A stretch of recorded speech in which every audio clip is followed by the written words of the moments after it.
بسم اللہ الحمد للہ والصلاة والسلام علی رسول اللہ رب اشرح لی صدری ویسر لی امری واحلل عقدۃ من لسانی یفقہوا قولی۔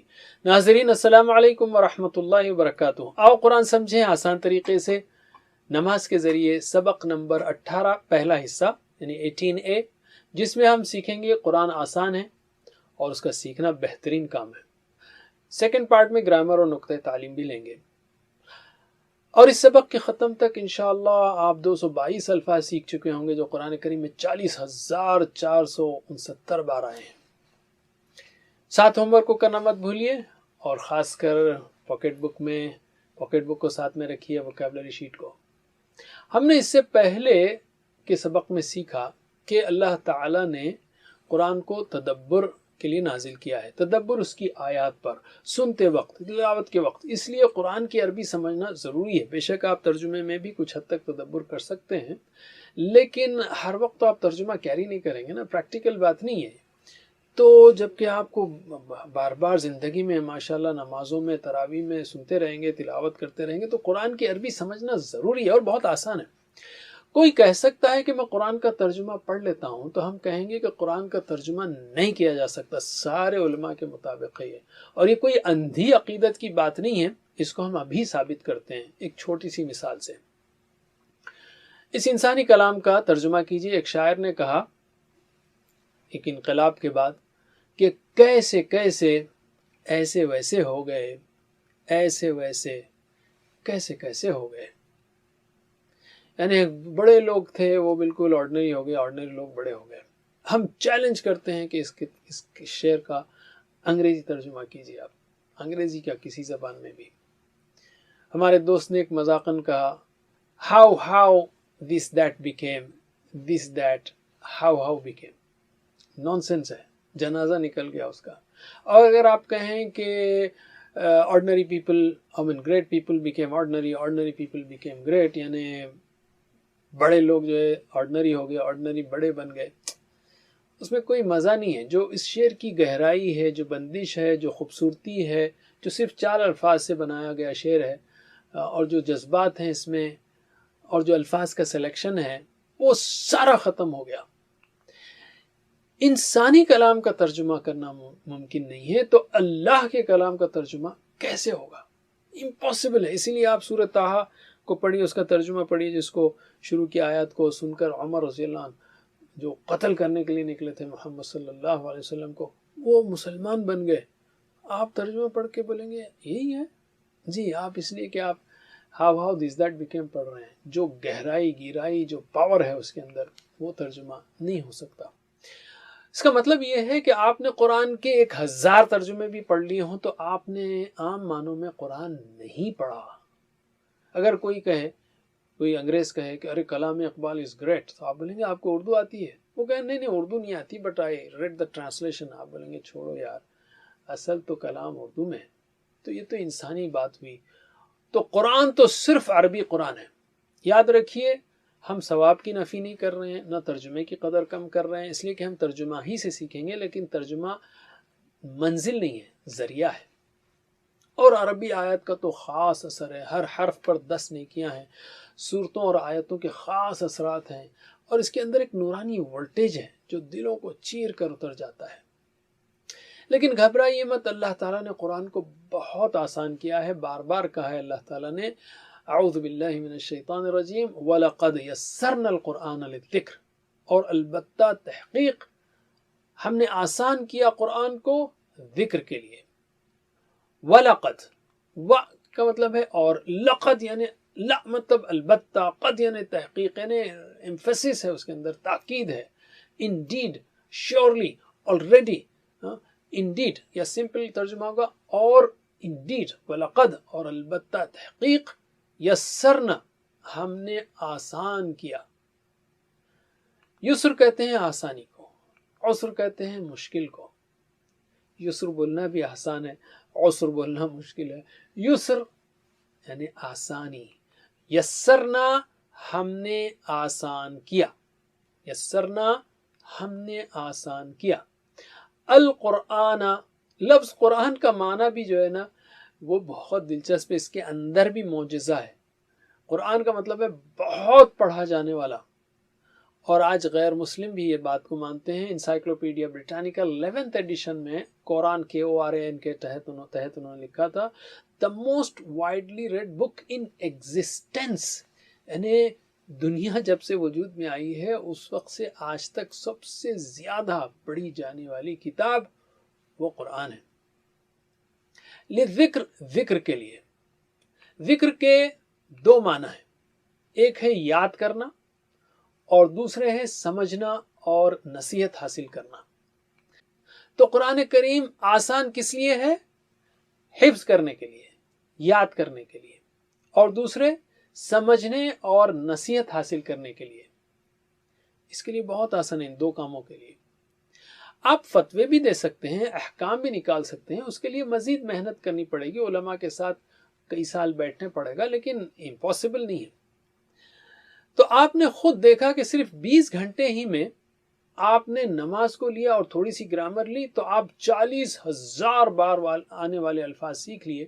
سبحان اللہ، کتنا آسان ہے قرآن. تو اس آیت کو ہم زندگی میں کیسے لائیں گے؟ عمل سے شکر ادا کیجئے قرآن کے آسان ہونے کا، اس نیت اور پلان کے ساتھ کہ ہم جلد سے جلد پورا قرآن سیکھیں گے. اور کوئی یہ کہے کہ قرآن مشکل ہے تو کہیے کہ یہ اللہ کے اعلان کے خلاف بات ہے، گویا ہم قرآن کو جھٹلا رہے ہیں. تو قرآن مشکل ہے دل میں بھی مت سوچیے اور بولیے بھی مت. قرآن آسان ہے لیکن آٹومیٹک نہیں ہے، خود بخود نہیں آئے گا. کچھ وقت اور محنت نکالنی پڑے گی، کچھ وقت اور محنت لگانی پڑے گی، وقت نکالنا پڑے گا. اگر آپ قرآن کو لیں اور کوئی دوسری کتاب کو لیں اسی والیوم کی تو وہ کتاب سمجھنا بہت مشکل ہے کمپیئر ٹو قرآن. جو چل کر آتا ہے یاد رکھیے اللہ تعالیٰ اس کی طرف دوڑ کر آتا ہے. تو چلنا شروع کیجئے، آپ خود دیکھیں گے معجزہ ایک طرح سے کہ قرآن کتنا آسان ہو گیا ہے آپ کے لیے. خود کے لیے آسان ہے اور دوسروں کو نصیحت کرنے کے لیے بھی آسان ہے. اچھی طرح سیکھیے تاکہ اس کے انداز بیان، اس کی دلیلیں، اس کے قصے سب یاد ہو جائیں تاکہ ہم اپنے لیے اور دوسروں کو نصیحت کرنے کے لیے استعمال کر سکیں. چلیے پریکٹس کیجئے، ترجمہ کیجئے. وَلَقَدْ، اور البتہ، تحقیق، یسرنا، ہم نے آسان کیا، القرآن، قرآن کو، للذکر، ذکر کے لیے. پھر سے وَلَقَدْ، اور البتہ، تحقیق، یسرنا، ہم نے آسان کیا، یسرنا، ہم نے آسان کیا، یسرنا، ہم نے آسان کیا، القرآن، قرآن کو، للذکر، ذکر کے لیے. وَلَقَدْ يَسَّرْنَا الْقُرْآنَ لِلذِّكْرِ، اور البتہ تحقیق ہم نے آسان کیا قرآن کو ذکر کے لیے. علم، قرآن نہ صرف آسان ہے بلکہ بہترین کام ہے. اللہ کے رسول صلی اللہ علیہ وسلم نے فرمایا، بخاری کی حدیث ہے یہ، خیرکم من تعلم القرآن وعلمہ، تم میں سے بہترین وہ ہے جو قرآن سیکھے اور سکھائے اس کو. خیرکم، خیر کہتے ہیں اچھا یا بہترین. خیرکم، تم میں سے بہترین، کم یعنی تم سب میں سے، خیرکم تم سب میں سے بہترین. من کا مطلب ہے انگلش کا ورڈ ہو جو ہے نا، اس کا بہترین ریپرزنٹیشن کرتا ہے. ہو کا مطلب شروع میں آئے تو کون، جیسے ہو آر یو، آپ کون ہیں. I am the one who met you yesterday، میں وہ ہوں جو کل آپ سے ملا تھا وغیرہ. تو ہو شروع میں آئے تو کون، بیچ میں آئے تو جو. ویسا ہی عربک میں من شروع میں آئے تو کون، جیسے من ربو کا، کون ہے تیرا رب، قبر کا پہلا سوال ہے. اور بیچ میں آئے تو جو، جیسے خیرکم من، تم میں سے بہترین وہ ہے جو قرآن کو سیکھے اور سکھائے. تعلم القرآن، سیکھے قرآن کو. تعلم یعنی سیکھا، علم یعنی سکھایا. تعلم سیکھا، علم سکھایا. ترجمہ کیجئے، تعلم سیکھا، علم سکھایا. تو تعلم القرآن، سیکھے قرآن کو، علمہ سکھائے اس کو. تعلم سیکھا، علم سکھایا. کیا سبق ہے اس میں، کیا میسج ہے اس حدیث میں؟ اب تک آپ نے سینکڑوں کلاسز میں حاضری دی ہوگی لیکن یہ کلاس اللہ کی نگاہ میں سب سے بہتر ہو. اور اس وقت زمین پر مختلف ممالک میں مختلف مضامین کی لاکھوں کلاسز چل رہی ہوں گی، لیکن اللہ کی نظر میں ان ساری کلاسوں میں بہترین کلاس وہ قرآن کی کلاس ہے. اچھا دلچسپ بات یہ ہے کہ اس میں پہلے اسٹوڈنٹ کا ذکر ہے، یہ اکرام ہے، آنر ہے، ورنہ ہم ہوتے تو ہم کہتے تم میں سے بہترین وہ ہے جو قرآن کو سکھائے اور سیکھے، ٹیچر کا پہلے ذکر کرتے، لیکن پہلے یہاں اسٹوڈنٹ کا ذکر ہے۔ تو اس کا مطلب یہ بھی ہے کہ اللہ کی کتاب کا علم کبھی ختم نہیں ہو سکتا، اس لیے ہر شخص اس میں طالب علم ہی رہے گا زندگی بھر۔ اور اس میں یہ بھی بات کہی گئی ہے تعلم القرآن وعلمہ، او علمہ نہیں کہا، تو بہترین شخص وہ ہے، علماء کے بعض نے یہ بھی علماء نے کہا ہے کہ بہترین شخص وہ ہے جو یہ دونوں کام کرے، سیکھے اور سکھائے۔ تو سیکھنے تک محدود مت رکھیے اپنے آپ کو، اسی وقت نیت کیجئے کہ ہم سکھائیں گے۔ آپ کے پاس جو ہے 10 سیکنڈ یا 5 سیکنڈ میں 2 نام لکھیے، ذہن میں ابھی پلان کیجئے، اور صرف ناظرہ قرآن ہی نہیں بلکہ قرآن کو سمجھنا سیکھیے، قرآن کی عربی لینگویج سیکھیے، قرآن میں غور کرنا سیکھیے، اور نیت اور پوری کوشش کیجئے کہ اس سلسلے کو کبھی نہیں چھوڑیں گے۔ چلیے ترجمہ کیجئے، خیرکم تم میں سے بہترین، من وہ ہے جو تعلم القرآن قرآن سیکھے، وعلمہ اور سکھائے اس کو، وعلمہ اور سکھائے اس کو، وعلمہ اور سکھائے اس کو، خیرکم من تعلم القرآن وعلمہ تم میں سے بہترین وہ ہے جو قرآن سیکھے اور سکھائے اس کو، علم۔ اب ہم لیتے ہیں تیسری اہم بات، وہ ہے حدیث اللہ کے رسول صلی اللہ علیہ وسلم کی، بخاری میں ہے۔ آپ صلی اللہ علیہ وسلم نے فرمایا انما الاعمال بالنیات، اعمال تو بس نیتوں پر ہیں، یعنی نیت ہماری صرف اللہ تعالیٰ کو خوش کرنے کی ہو، قرآن سیکھنا ہو یا سکھانا ہو۔ ویسے ان کا اس بات کو میں بار بار پیش کر چکا ہوں، جیسے میں پوچھتا ہوں لوگوں سے ان کا معنی کیا ہے تو بہت کم لوگ بتاتے ہیں، انشاءاللہ تو کئی لوگ بتاتے ہیں۔ تو یعنی آپ کو یاد رکھنا ہے تو مثالوں سے یاد رکھنا ہے، وہ مثالیں جو ہم جانتے ہیں، تو اس سے کیا ہوگا، معنی جلدی یاد ہوں گے، جلدی یاد آئیں گے، اور ایک لفظ کا معنی دوسرے کو نہیں جائے گا۔ تو یہاں پر انما ہے، آپ جانتے ہیں ان کا مطلب ہے اگر، ان کا مطلب بے شک، انما کا مطلب بس یا صرف، انما کا مطلب بس یا صرف۔ انما الاعمال، اعمال تو بس اعمال نہیں، اعمال تو بس، اردو میں ذرا آرڈر الٹا کرنا پڑے گا، اعمال تو بس بالنیات نیتوں پر ہیں، اعمال تو صرف نیتوں پر ہیں، اعمال تو بس نیتوں پر ہیں۔ عمل کی جمع اعمال ہے، نیت کی جمع نیہ کی جمع نیات ہیں، آیہ کی جمع آیات ہیں، نیہ کی جمع نیات ہیں۔ تو انما الاعمال بالنیات، اعمال تو بس نیتوں پر ہیں۔ یہ بہت اہم حدیث ہے، اس کو امام بخاری نے، امام مسلم نے پہلی حدیث رکھا ہے اپنی حدیث کی کمپائلیشن میں۔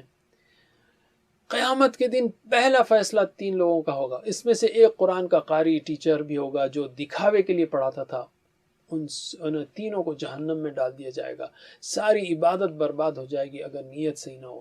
ایسے عمل کو اللہ قبول نہیں کرتا جس میں اس کے ساتھ ساتھ کسی اور کو بھی دکھانے کے لیے عمل کیا گیا ہو۔ انسان کو دیکھیے، اگر آپ کو بہت بھوکے ہوں، پیاسے ہوں، اور آپ کو دودھ کا ایک گلاس پیش کیا جائے اور یہ کہا جائے کہ بس میں چھوٹا سا ایک قطرہ پیشاب کا ہے، تو آپ لیں گے وہ گلاس؟ آپ کو گھن آئے گی، چڑ آئے گی۔ ایک گھٹیا ایک چھوٹی مثال دے رہا ہوں میں۔ اللہ تعالیٰ ایسے عمل کو قبول نہیں کرتا جس میں مکسچر ہوتا ہے۔ ہمیشہ دعا کرتے رہنی چاہیے کہ اللہ تعالیٰ ہمیں اخلاص نصیب کر۔ تو ہم انشاءاللہ صرف اور صرف اللہ کو خوش کرنے کے لیے سیکھیں گے بھی اور سکھائیں گے بھی۔ دنیا کے شاید 90% مسلمان قرآن کو نہیں سمجھتے، غیر عرب مسلمان، اس لیے ہم خود قرآن سمجھ کر انہیں سمجھائیں گے تاکہ ہر مسلمان اس قابل ہو کہ وہ بھی عمل کر سکے اور غیر مسلموں کے سامنے بھی قرآن کے بہترین پیغام کو بہترین انداز میں پیش کر سکے۔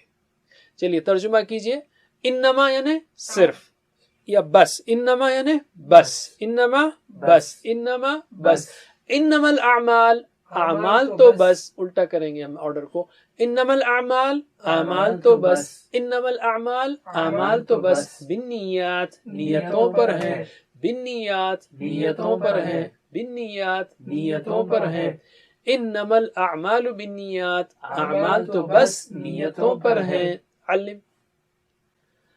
تو 3 الفاظ دیکھیں یہاں پہ، ان کا مطلب ہے اگر، اننا یعنی بے شک، انما یعنی صرف، اب تینوں کی مثال یاد رکھ لیں گے آپ تو تینوں کو کے معنی کو گڑمڑ نہیں کریں گے. ان کا مطلب اگر، مثال کیا ہے؟ انشاءاللہ، اگر اللہ چاہے.